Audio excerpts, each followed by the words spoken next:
ఒక దేశం భూమిపై లేకుండా భూమిని శాసించగలిగితే, ఒక దేశం అంతరిక్షంలో ఉంటే, ఆ దేశ జనాభా 1 మిలియన్ కన్నా ఎక్కువ ఉంటే, ఏంటి జోక్ చేస్తున్నాను అనుకుంటున్నారా? కాదు, మీరు వింటున్నది నిజం. అస్గార్డియా, ద ఫస్ట్ స్పేస్ నేషన్. పేరు ఎక్కడ విన్నట్టుంది కదా? అవును, మీరు విన్నారు.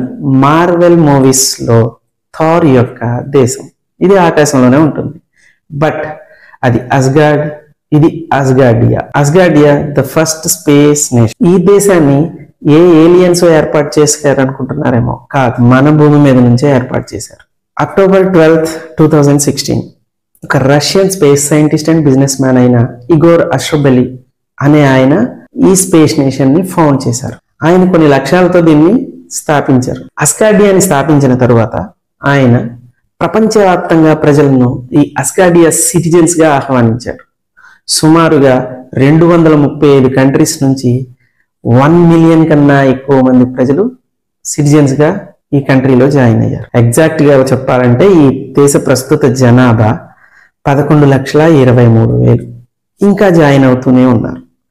ఎందుకంటే ఎవరికైనా ఆకాశంలోకి వెళ్ళాలి, ఆకాశంలోంచి భూమిని చూడాలి, ఇలా ఎన్నో డ్రీమ్స్ ఉంటాయి. ఆ 11,23,000 మంది సిటిజన్స్ లో సుమారుగా 12,000 మంది సిటిజన్స్ మన భారతదేశం నుంచే ఉన్నారు. అందులో నేను కూడా ఒకడిని. ఇది నా స్పేస్ నేషన్ యొక్క సిటిజన్షిప్ సర్టిఫికేట్. ప్రస్తుతం ఈ అస్గార్డియా మనం భూమిపై నుంచే ఆపరేట్ చేయబడతాం. అంతరిక్షంలో దీని స్థానం ఆర్ టెరిటరీని గుర్తించడం కోసం 2017లో అస్గార్డియా 1 అనే ఒక క్యూబ్ శాట్ ని నాసా ద్వారా స్పేస్ లోకి పంపించారు. ఇప్పుడు మీ కంట్రీ ఎక్కడ అంటే చూపించడానికి ఆ దేశ సిటిజన్స్ కి ఒక టెరిటరీని చూపించగలరు. ఆ తర్వాత అస్గార్డియా 2, అస్గార్డియా 3, అస్గార్డియా 4 చాలా పంపించారు. అవే ఆ దేశపు టెరిటరీస్. భవిష్యత్తులో ఈ దేశం కొన్ని లక్ష్యాలతో పనిచేస్తోంది.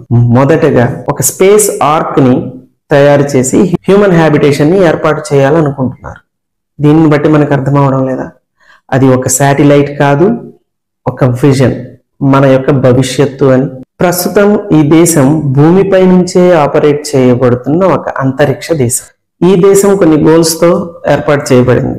ఆ గోల్స్ అంతరిక్షంలో పర్మనెంట్ సెటిల్మెంట్, 2043 కల్లా మూన్ పైన ఒక కాలనీ, మన ఎర్త్ ని స్పేస్ నుంచి వచ్చే డెబ్రిస్ నుంచి కాపాడడం, స్పేస్ డిఫెన్స్ సిస్టమ్, అండ్ ముఖ్యంగా ఇక్కడ జరుగుతున్న రాజకీయాలకు అతీతంగా ఒక బౌండర్లెస్ కంట్రీని స్థాపించారు. ఇంకా ఆశ్చర్యకరమైన విషయం ఏమంటే ఈ దేశానికి సొంత రాజ్యాంగం ఉంది.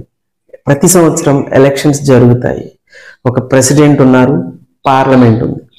ఇవి కాకుండా ఆ దేశానికి సొంత భాష ఉంది, కరెన్సీ కూడా ఉంది. ఆ కరెన్సీ పేరు సోలార్.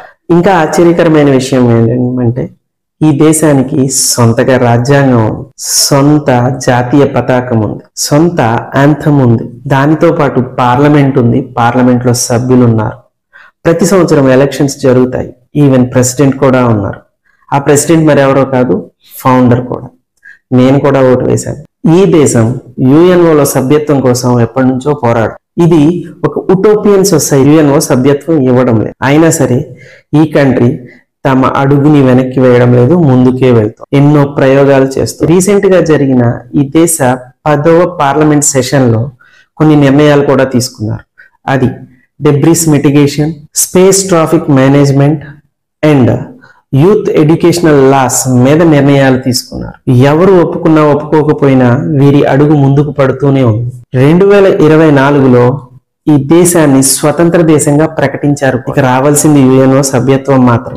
ఈ దేశం వారు వేస్తున్న ముందడుగుకి నిదర్శనం 2025 మార్చి 2న ఈ దేశం యొక్క సింబల్, ఇలా వివరాలున్న ఒక పిరమిడ్ ని మూన్ పైన ల్యాండ్ చేశారు. మేబీ అక్కడే కాలనీని కట్టొచ్చు. ఈ దేశం ఇప్పటికీ కొన్ని ఛాలెంజెస్ ని ఫేస్ చేస్తోంది. ఆ ఛాలెంజెస్ ఏమిటి అంటే అఫీషియల్ గా మిగిలిన దేశాల నుంచి రికగ్నైజేషన్ లేకపోవడం, లో ఫండింగ్. ఎక్కువ మంది దీన్ని ఉటోపియన్ సొసైటీగా భావించారు. ఎవరు ఏమనుకున్నా ఈ దేశం అయితే అడుగు వెనక్కే వేయడం. ఈ దేశంలో ఇప్పటికీ కూడా ఎవరైనా సరే సిటిజన్స్ గా జాయిన్ అవ్వచ్చు.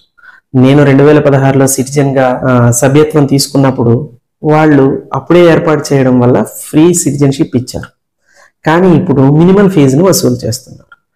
మీరు అధికారిక వెబ్సైట్ లోకి వెళ్ళి want to become a citizen అని కొడితే ఒక మినిమల్ అమౌంట్ వస్తుంది.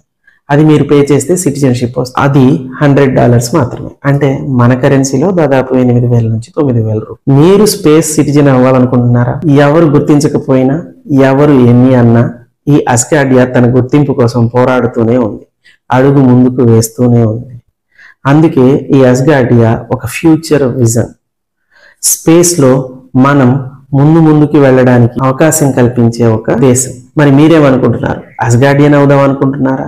ఇంత పవర్ ఒక దేశానికి ఉంటే అది ప్రపంచానికి, మానవాళికి మంచి చేస్తుందా, లేదా కొత్త రకమైన ఆధిపత్య ధోరణిని తీసుకొస్తుంది? మీరేమనుకుంటున్నారు? అస్గార్డియన్ అవుదాం అనుకుంటున్నారు, లేదా ఈ దేశం కొత్త ఆధిపత్య ధోరణికి తెరలేపుతుంది అనుకుంటున్నారు? క్రింద కామెంట్ చేయండి. ఫ్రెండ్స్, ఈ వీడియో నచ్చితే లైక్ చేయండి, షేర్ చేయండి. ఇలాంటి మరిన్ని వీడియోల కోసం నా ఛానల్ని సబ్స్క్రైబ్ చేయండి.